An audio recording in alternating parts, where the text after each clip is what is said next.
രാവിലെ വരുന്ന മറ്റൊരു വാർത്ത വൈറ്റില, കൊച്ചിയിലെ വൈറ്റില, അവിടെ റെയിൽവേ ട്രാക്കിന് സമീപം ഒരു യുവതിയെ മരിച്ച നിലയിൽ കണ്ടെത്തിയിരിക്കുന്നു. 3 മണിയോടെ ലോക്കോ പൈലറ്റാണ് റെയിൽവേ ട്രാക്കിന് സമീപം മൃതദേഹം കണ്ടത്. ഇതുവരെ ആളെ തിരിച്ചറിയാൻ കഴിഞ്ഞിട്ടില്ല. കൊലപാതകമാണ് എന്ന് സംശയിക്കുന്നു. അരുൺ ശങ്കർ വിവരങ്ങളുമായിട്ടുണ്ട്. അരുൺ, കൊലപാതകമാണെന്ന് സംശയിക്കാൻ തക്ക എന്താണ് പെട്ടെന്ന് കിട്ടിയ ഒരു വിവരങ്ങൾ? പോലീസ് എന്തെങ്കിലും വിശദീകരണം നൽകിയോ? ഇന്ന് പുലർച്ചെ 3 മണിക്കാണ് വൈറ്റിലയിൽ റെയിൽവേ ട്രാക്കിന് സമീപത്ത് ഒരു സ്ത്രീയുടെ മൃതദേഹം കണ്ടെത്തുന്നത്. ഇതുവഴി പോയ ട്രെയിനിലെ ലോക്കോ പൈലറ്റാണ് മൃതദേഹം കണ്ടത്. അങ്ങനെ പോലീസിനെ വിവരമറിയിക്കുകയും പോലീസ് സ്ഥലത്തെത്തി അന്വേഷണം തുടങ്ങിയിട്ടുണ്ട്. ആ സ്ത്രീ ഇതുവരെ തിരിച്ചറിഞ്ഞിട്ടില്ല. വൈറ്റില ഫ്ലൈ ഓവറിന് തൊട്ട് താഴെയാണ് ഈ മൃതദേഹം കണ്ടെത്തിയത്. ഇത് കൊലപാതകമാണെന്ന് പറയാനുള്ള കാരണം റെയിൽവേ ട്രാക്കിന് സമീപത്ത് ബോഡി കൊണ്ടുവന്ന് കിടത്തിയ രീതിയിലാണ് ആ മൃതദേഹം ഉള്ളത്. അതോടൊപ്പം തന്നെ ഈ ഫ്ലൈ ഓവറിൻ്റെ മുകളിൽ നിന്ന് താഴേക്ക് ചാടുകയാണെങ്കിൽ ഒരു പക്ഷേ താഴെ വീണ് മുറിവുണ്ടായി അതിൽ നിന്ന് രക്തം വാർന്ന അവസ്ഥയുണ്ടാകും. അങ്ങനെ രക്തക്കറയൊന്നും സമീപത്ത് ഇല്ല. ഈ തൂണിനോട് ചേർന്ന് കൊണ്ടുവച്ച ഒരവസ്ഥയിലാണ്. ഒരു പക്ഷേ ഈ റെയിൽവേ ട്രാക്കിൻ്റെ ഈ റെയിൽ ഇളക്കിയിട്ടതിന് മുകളിലാണ് കൊണ്ടുവച്ചത്. ഒരു പക്ഷേ അത് റെയിൽവേ ട്രാക്കാണെന്ന് തെറ്റിദ്ധരിച്ചായിരിക്കാം ഈ കൊലപാതകം നടത്തിയതോ അല്ലെങ്കിൽ മറ്റാരെങ്കിലുമോ ഈ മൃതദേഹം ഇവിടെ കൊണ്ടിട്ടത് എന്നുള്ള സംശയത്തിലാണ് പോലീസ് ഉള്ളത്. എന്തായാലും ആളെ തിരിച്ചറിഞ്ഞിട്ടില്ല. ഈ പ്രദേശം എന്ന് പറയുന്നത് ആളുകളുടെ സാന്നിധ്യം ഉള്ളൊരു സ്ഥലം കൂടിയാണ്. കാരണം ഇതുവഴി ഈ സമീപത്തൊക്കെ വിദ്യാഭ്യാസ സ്ഥാപനങ്ങൾ ഉൾപ്പെടെയുള്ളവയുണ്ട്.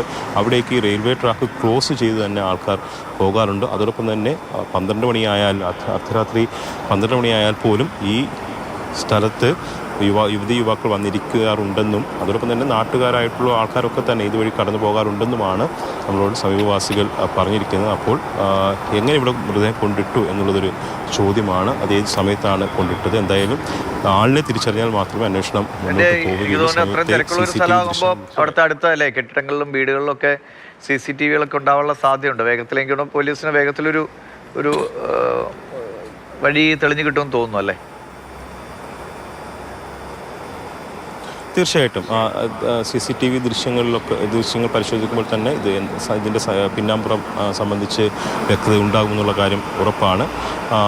നേരത്തെ പറഞ്ഞതുപോലെ ഒരു ഒറ്റപ്പെട്ട സ്ഥലമല്ല, ഇതുവഴി ആളുകൾ കടന്നു പോകുന്ന സ്ഥലം കൂടിയാണ്. അതിന് സമീപത്താണ് മൃതദേഹം കണ്ടെത്തിയിരിക്കുന്നത്. അതുകൊണ്ട് തന്നെ ഇത് സംബന്ധിച്ചുള്ള സൂചനകൾ വളരെ വേഗത്തിൽ കിട്ടാൻ കഴിയും. അതോടൊപ്പം തന്നെ ഏറ്റവും പ്രധാനം ഈ മരിച്ച സ്ത്രീയെ തിരിച്ചറിയുക എന്നുള്ളതാണ്. ഒരു 35-40 വയസ്സിന് ഇടയിൽ പ്രായമുള്ള സ്ത്രീയാണെന്നുള്ളതാണ് പോലീസ് അറിയിക്കുന്നത്. അപ്പോൾ അവർ ആ മരിച്ചയാളെ കണ്ടെത്താനുള്ള ശ്രമം തുടങ്ങിയിട്ടുമുണ്ട്. അത് കണ്ടെത്തി കഴിഞ്ഞാൽ ഒരു പക്ഷേ ഇത് കൊലപാതകമാണെങ്കിൽ അത് ആര് നടത്തി എന്നതിലേക്ക് എത്താൻ കഴിയും എന്നുള്ള പ്രതീക്ഷയിലാണ്. 3 മണിക്കാണ് കണ്ടത്.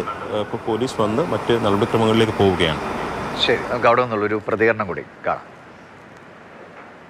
ഞാനൊരു 4-4:30 ഇടയ്ക്ക് 2 പോലീസുകാർ അവിടെ വന്ന്, ഞാൻ ഹോസ്റ്റലിലാണ് വാർഡനായിട്ട് വർക്ക് ചെയ്യുക. അപ്പോൾ അവിടെ 2 പേര് വന്നിട്ട് കോളിംബെല്ല് അടിച്ചപ്പോൾ ഞാൻ വന്ന് ചോദിച്ചപ്പോൾ ഇവിടെ ഒരു ബോഡി കിടപ്പുണ്ട്, ഒരു തുണി തരാമെന്ന് ചോദിച്ച് വന്നതാണ്.